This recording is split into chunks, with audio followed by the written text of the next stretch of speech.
Hello and welcome to Being Prodigy. Now put on your headphones and start learning. To get special study material, just contact us through the link in the description.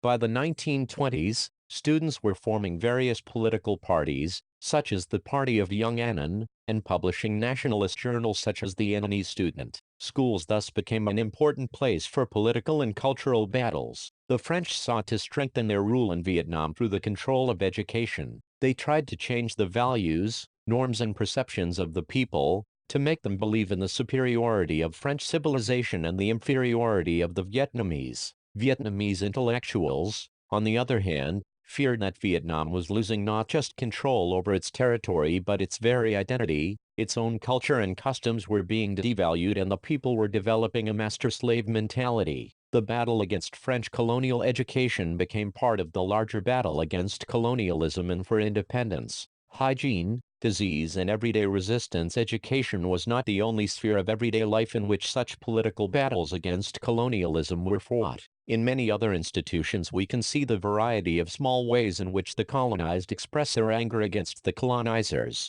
Plague strikes. Hanoi. Take the case of health and hygiene. When the French set about creating a modern Vietnam, they decided to rebuild Hanoi. The latest ideas about architecture and modern engineering skills were employed to build a new and modern city. In 1903, the modern part of Hanoi was struck by bubonic plague. In many colonial countries, measures to control the spread of disease created serious social conflicts, but in Hanoi events took a peculiarly interesting turn. The French part of Hanoi was built as a beautiful and clean city with wide avenues and a well-laid-out sewer system, while the native quarter was not provided with any modern facilities. The refuse from the old city drained straight out into the river or, during heavy rains or floods, overflowed into the streets. Thus what was installed to create a hygienic environment in the French city became the cause of the plague. The large sewers in the modern part of the city, a symbol of modernity, were an ideal and protected breeding ground for rats. The sewers also served as a great transport system, allowing the rats to move around the city without any problem,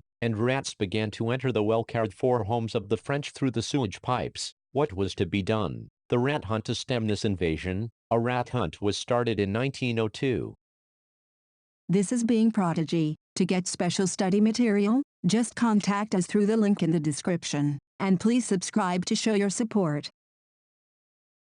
The French hired Vietnamese workers and paid them for each rat they caught. Rats began to be caught in thousands on May 30th. For instance, 20,000 were caught, but still there seemed to be no end. For the Vietnamese, the rat hunt seemed to provide an early lesson in the success of collective bargaining. Those who did the dirty work of entering sewers found that if they came together they could negotiate a higher bounty. They also discovered innovative ways to profit from this situation. The bounty was paid when a tail was given as proof that a rat had been killed, so the rat catchers took to just clipping the tails and releasing the rats, so that the process could be repeated over and over again. Some people, in fact, began raising rats to earn a bounty. Defeated by the resistance of the weak, the French were forced to scrap the bounty program. None of this prevented the bubonic plague, which swept through the area in 1903 and in subsequent years. In a way, the rat menace marks the limits of French power and the contradictions in their civilizing mission,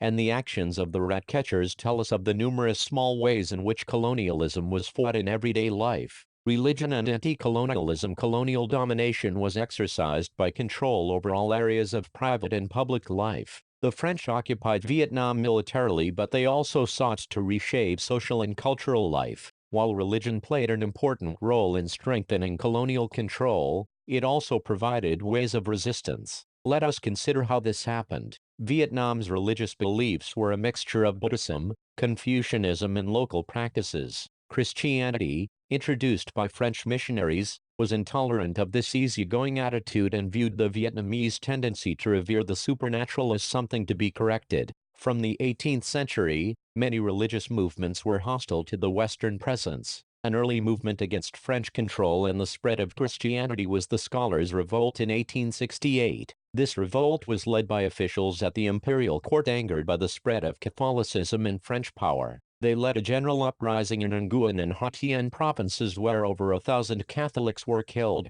Catholic missionaries had been active in winning converts since the early 17th century, and by the middle of the 18th century had converted some 300,000. The French crushed the movement, but this uprising served to inspire other patriots to rise up against them.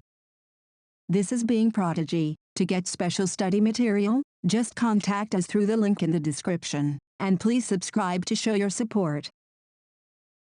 The elites in Vietnam were educated in Chinese and Confucianism, but religious beliefs among the peasantry were shaped by a variety of syncretic traditions that combined Buddhism and local beliefs. There were many popular religions in Vietnam that were spread by people who claimed to have seen a vision of God. Some of these religious movements supported the French, but others inspired movements against colonial rule. One such movement was the Wahao. It began in 1939 and gained great popularity in the fertile Mekong Delta area. It drew on religious ideas popular in anti-French uprisings of the 19th century. The founder of Wahao was a man called Hun Fuso. He performed miracles and helped the poor. His criticism against useless expenditure had a wide appeal. He also opposed the sale of child brides, gambling, and the use of alcohol and opium. The French tried to suppress the movement inspired by Hun Fuso. They declared him mad, called him the Mad Bonze, and put him in a mental asylum. Interestingly, the doctor who had to prove him insane became his follower, and finally in 1941, even the French doctors declared that he was sane. The French authorities exiled him to Laos and sent many of his followers to concentration camps. Movements like this always had a contradictory relationship with mainstream nationalism. Political parties often drew upon their support, but were uneasy about their activities. They could neither control or discipline these groups, nor support their rituals and practices. Yet the significance of these movements in arousing anti-imperialist sentiments should not be underestimated. The vision of modernization French colonialism was resisted at many levels and in various forms, but all nationalists had to grapple with one set of questions: what was it to be modern? What was it to be nationalist? This is Being Prodigy. To get special study material, just contact us through the link in the description, and please subscribe to show your support. In order to be modern, was it necessary to regard tradition as backward and reject all earlier ideas and social practices? Was it necessary to consider the West as the symbol of development and civilization, and try and copy the West? Different answers were offered to such questions. Some intellectuals felt that Vietnamese traditions had to be strengthened to resist the domination of the West, while others felt that Vietnam had to learn from the West even while opposing foreign domination. These differing visions led to complex debates, which could not be easily resolved. In the late 19th century, resistance to French domination was very often led by Confucian scholar activists, who saw their world crumbling. Educated in the Confucian tradition, Phan Boi Chau, 1867–1940, was one such nationalist. He became a major figure in the anti-colonial resistance from the time he formed the Revolutionary Society, Dui Tan Hoi, in 1903, with Prince Quang Da as the head. Phan Boi Chau met the Chinese reformer Liang Qichao, 1873–1929, in Yokohama in 1905. Phan's most influential book, The History of the Loss of Vietnam, was written under the strong influence and advice of Qichao. It became a widely read bestseller in Vietnam and China and was even made into a play. The book focuses on two connected themes: the loss of sovereignty and the severing of ties with China, ties that bound the elites of the two countries within a shared culture. It is this double loss that Phan laments, a lament that was typical of reformers from within the traditional elite. Other nationalists strongly differed with Phan Boi Chau. One such was Phan Chu Trinh, 1871–1926. He was intensely hostile to the monarchy and opposed to the idea of resisting the French with the help of the court. His desire was to establish a democratic republic. Profoundly influenced by the democratic ideals of the West, he did not want the wholesale rejection of Western civilization. He accepted the French revolutionary ideal of liberty but charged the French for not abiding by the ideal. He demanded that the French set up legal and educational institutions, and develop agriculture and industries. Other ways of becoming modern: Japan and China. Early Vietnamese nationalists had a close relationship with Japan and China. They provided models for those looking to change, a refuge for those who were escaping French police, and a location where a wider Asian network of revolutionaries could be established. In the first decade of the 20th century, a Go East movement became popular. In 1907 to 1908, some 300 Vietnamese students went to Japan to acquire modern education. This is Being Prodigy. To get special study material, just contact us through the link in the description, and please subscribe to show your support.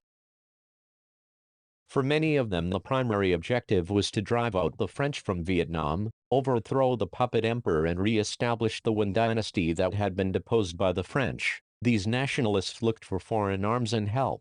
They appealed to the Japanese as fellow Asians. Japan had modernized itself and had resisted colonization by the West. Besides, its victory over Russia in 1907 proved its military capabilities. Vietnamese students established a branch of the Restoration Society in Tokyo, but after 1908, the Japanese Ministry of Interior clamped down on them. Many, including Phan Boi Chau, were deported and forced to seek exile in China and Thailand. Developments in China also inspired Vietnamese nationalists. In 1911, the long-established monarchy in China was overthrown by a popular movement under Sun Yat-sen, and a republic was set up. Inspired by these developments, Vietnamese students organized the Association for the Restoration of Vietnam, Vietnam Quan Phu Coi. Now the nature of the anti-French independence movement changed. The objective was no longer to set up a constitutional monarchy but a democratic republic. Soon, however, the anti-imperialist movement in Vietnam came under a new type of leadership. The communist movement and Vietnamese nationalism. The Great Depression of the 1930s had a profound impact on Vietnam. The prices of rubber and rice fell, leading to rising rural deaths, unemployment, and rural uprisings, such as in the provinces of Nguyen and Ha Tinh. These provinces were among the poorest, had an old radical tradition, and have been called the electrical fuses of Vietnam. When the system was under pressure, they were the first to blow. This is Being Prodigy. To get special study material, just contact us through the link in the description, and please subscribe to show your support. Thank you and happy learning.